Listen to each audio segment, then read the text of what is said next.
Assalamualaikum ayah bunda. Ada yang tahu ini minggu apa? Minggu ketiga Ramadan?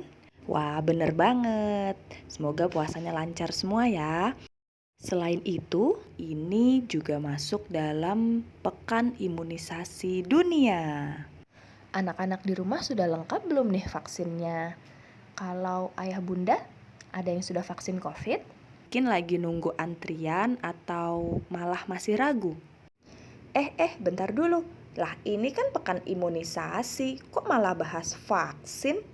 Nah iya, jadi memang vaksin itu adalah salah satu cara tubuh mendapatkan imunisasi atau kekebalan secara aktif. Ada aktif, jadi ada imunisasi pasif.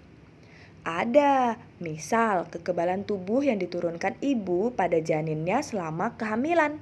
Pasif karena nggak nunggu ada kumannya nyerang dulu, kekebalannya yang langsung dikasih. Juga selama pandemi kita sering dengar, dicari donor plasma dari orang yang sudah sembuh COVID-19 untuk yang masih berjuang sembuh. Nah, diharapkan antibodi yang sudah terbentuk di darah pendonor bisa membantu proses penyembuhan. Meskipun cara ini masih perlu diteliti lagi ya untuk melihat efektivitasnya. Oke, sudah cukup jelas ya. Jadi vaksinasi termasuk dalam bagian imunisasi aktif. Nah, ibu pengen bacain komik tentang vaksin yang dibuat oleh Maki Naro, seorang kartunis dan blogger untuk Popular Science. Walaupun dalam bentuk komik, kisahnya dibuat berdasarkan data dan semoga bisa menghalau mitos-mitos seputar vaksin yang bikin ragu ya. Bismillah. Keberhasilan vaksinasi. Inilah bukti-buktinya. Perkembangan teknologi kedokteran 100 tahun terakhir telah melampaui perkembangan teknologi dalam sejarah kedokteran dari masa sebelumnya. Berasa nggak sih sekarang hidup kita relatif jauh dari penyakit-penyakit mematikan seperti zaman dahulu kala? Itu adalah jasa dari vaksinasi. Meskipun sudah banyak bukti keberhasilan vaksinasi, nggak sedikit orang yang masih galau. Vaksin polio, vaksin cacar. Apa sih yang mereka masukkan dalam tubuh kita? Gak apa-apa, boleh berpikir kritis itu baik dan mudahan bisa mendorong kita untuk mencari tahu ilmunya lebih dalam. Oke, mari kita simak. Pada tahun 1798, penyakit cacar atau variola menyebabkan kematian ratusan ribu orang per tahun. Kalau sekarang kayaknya biasa ya, anak SD cacar ketularan temannya paling seminggu 2 minggu insya Allah sembuh. Nah, kalau zaman dulu enggak, ini sesuatu yang sangat berbahaya. Nah, sampai seorang bernama Edward Jenner memperhatikan bahwa gadis pemerah susu sapi yang pernah terkena cacar sapi, ini adalah jenis penyakit cacar yang lebih ringan ya, tidak terkena cacar. Inilah vaksin pertama. Vaksin seperti latihan untuk tubuhmu. Dengan menggunakan virus yang lemah atau rusak, vaksin akan memancing reaksi imunitas tubuh tanpa menyebabkan tubuh terkena penyakit tertentu. Dengan demikian, tubuhmu bisa membangun antibodi yang tepat dan membentuk kekebalan terhadap penyakit tertentu. Kuman-kuman mental. Sejak implementasi program vaksinasi, penyakit cacar telah berhasil diberantas. Penyakit seperti polio, campak, gondong, dan rubella sudah jauh berkurang dan diharapkan bisa segera musnah. Terus kalau vaksin bisa bikin kebal, kenapa aku harus mengulang vaksin influenza tiap tahun? Yang namanya evolusi itu seperti balapan yang tiada akhir. Ketika kita kebal terhadap suatu penyakit, si penyakit berusaha beradaptasi untuk menembus sistem kekebalan tubuh kita. Nah, virus flu itu jago banget dalam beradaptasi kayak gini. Tiap tahun, para ilmuwan memprediksi strain virus yang mana yang paling berbahaya dan perlu dilawan dengan vaksinasi. Tapi kan katanya vaksin menyebabkan autis. Tidak. Mitos tersebut berawal pada tahun 1998 ketika sebuah jurnal kedokteran Inggris bernama The Lancet mempublikasikan makalah yang mengklaim hubungan antara autisme dengan vaksin MMR, Measles, Mumps, Rubella. Namun setelah investigasi panjang diketahui bahwa Andrew Wakefield yang menulis makalah tersebut tidak hanya memalsukan data, tetapi juga melakukan hal-hal yang tidak etis. Misal, ia membayar anak-anak yang datang ke pesta ulang tahun anak laki-lakinya untuk diambil sampel darahnya. Tiap anak diberi uang 5 pound sterling. Wakefield juga memiliki banyak konflik kepentingan. Sebelum menerbitkan makalahnya, ia mengajukan paten untuk vaksin MMR versinya sendiri. Ia dibayar ratusan ribu pound sterling oleh sebuah LBH di Inggris atas testimoninya dalam sebuah gugatan melawan produsen vaksin MMR. Ya, semua itu sayangnya tidak dilaporkan. Tak lama kemudian, selebriti seperti Jenny McCarthy, seorang mantan model Playboy, termakan kebohongan Wakefield dan mulai menyuarakan ketakutan serta opini non-ilmiahnya. Dalam sekejap merebaklah tren anti-vaksin yang menginginkan anak-anak tetap murni, bebas bahan kimia. Pada saat kesalahan Wakefield terungkap, makalahnya ditarik dan lisensi medisnya dicabut. Sayang, bola salju sudah terlanjur menggelinding. Banyak orang yang termakan bualan Wakefield dan dia diangkat sebagai martir oleh para pendukung anti-vaksin. Sekarang kita paham bahwa autisme adalah salah satu spektrum gangguan perkembangan dan para ilmuwan belum mengetahui secara pasti apa yang menyebabkannya. Ya, kita terus belajar hal-hal baru setiap hari. Tapi tidak ada satupun yang mencurigai vaksin sebagai penyebab autisme. Ini sudah dibuktikan oleh penelitian. Nihil. Tapi ada yang share tentang komposisi bahan vaksin. Serem-serem banget, bahan kimia semua. Masyarakat cenderung merasa takut terhadap hal-hal yang tidak mereka pahami. Hal ini menjadi senjata utama para pendukung anti-vaksin.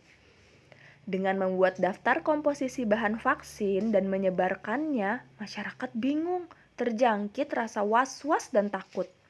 Contohnya seperti ini, ada senyawa timerosal seringkali ditunjuk sebagai penyebab autisme. Timerosal merupakan zat anti jamur yang digunakan sebagai pengawet vaksin dalam ampul multidosis.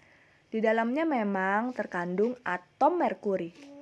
Hal ini memungkinkan kita untuk memvaksinasi banyak orang dari satu ampul. Banyak dari kita terlanjur menganggap merkuri itu senyawa yang buruk. Padahal sebenarnya tidak sesederhana itu. Kita mungkin lupa bahwa dalam masakan yang kita makan setiap hari ada satu zat yang terbuat dari 2 unsur yang paling labil dan mematikan di dunia. Ya, sodium atau natrium adalah logam yang sangat reaktif. Bila terkena air bisa meledak. Klorin juga bersifat korosif. Tapi kedua unsur tersebut membentuk garam yang aman dikonsumsi setiap hari. Nah, merkuri yang terkandung dalam timerosal adalah etil merkuri yang dapat dikeluarkan dari tubuh, tidak terakumulasi. Tidak seperti saudaranya, metil merkuri yang merupakan senyawa jahat dan dapat diakumulasi dalam tubuh. Padahal metil merkuri itu terbentuk secara alami loh. Kamu tahu metil merkuri yang jahat itu ada di mana? Ya, tuna. Inilah kenapa kita mesti membatasi konsumsi tuna dan ikan-ikan laut berukuran besar lainnya, terutama bagi ibu hamil dan anak-anak. Meskipun ada risiko dengan maksud mengurangi kekhawatiran publik akibat misinformasi, CDC pun menghentikan penggunaan timerosal dalam vaksin. Bahkan setelah penelitian membuktikan tidak ada hubungan antara timerosal dalam vaksin dengan autisme. Hasil penelitian terkini menunjukkan bahwa peningkatan kasus autisme ini berkaitan dengan kesadaran yang lebih besar dan diagnosa yang lebih baik atas autisme. Zaman dahulu penyandang autisme seringkali hanya dilabeli gila dan tidak mendapatkan terapi. Yang dirugikan adalah masyarakat di negara berkembang yang kini harus membayar lebih mahal untuk vaksinasi. Karena bila tidak menggunakan timerosal, maka vaksin tidak bisa lagi disimpan dalam ampul multidosis, melainkan harus dalam ampul single dosis. Biaya produksi pun jadi semakin besar. Misinformasi lainnya adalah mengenai penggunaan asam klorida HCl dalam vaksin. HCl kan berbahaya. Tapi ingat kan pelajaran kimia di sekolah dulu? Larutan asam bisa ditambahkan ke larutan basa untuk memperoleh pH netral. Itulah yang terjadi dalam pembuatan vaksin, saudara-saudara. Oh iya ya. Masih banyak kalangan masyarakat kita yang belum menyadari bahwa beda baik dan buruk itu seringkali terletak pada dosisnya. Contoh, air. Kita selalu disarankan untuk banyak minum air. Tapi terlalu banyak minum air juga bisa membunuh kita loh. Pada tahun 2007, seorang wanita di California meninggal dunia setelah minum air 6 liter dalam waktu 3 jam. Waduh. Dan masih banyak kasus water intoxication lainnya. Kandungan bahan-bahan kimia yang menyeramkan dalam vaksin masih jauh di bawah ambang batas yang ditetapkan FDA dan badan kesehatan lainnya. Formaldehid misalnya. Formaldehid merupakan salah satu hasil samping metabolisme tubuh secara alami loh. Selama membaca komik ini aja, tubuhmu memproduksi formaldehid dalam jumlah yang lebih banyak dibandingkan dengan yang terkandung dalam vaksin loh.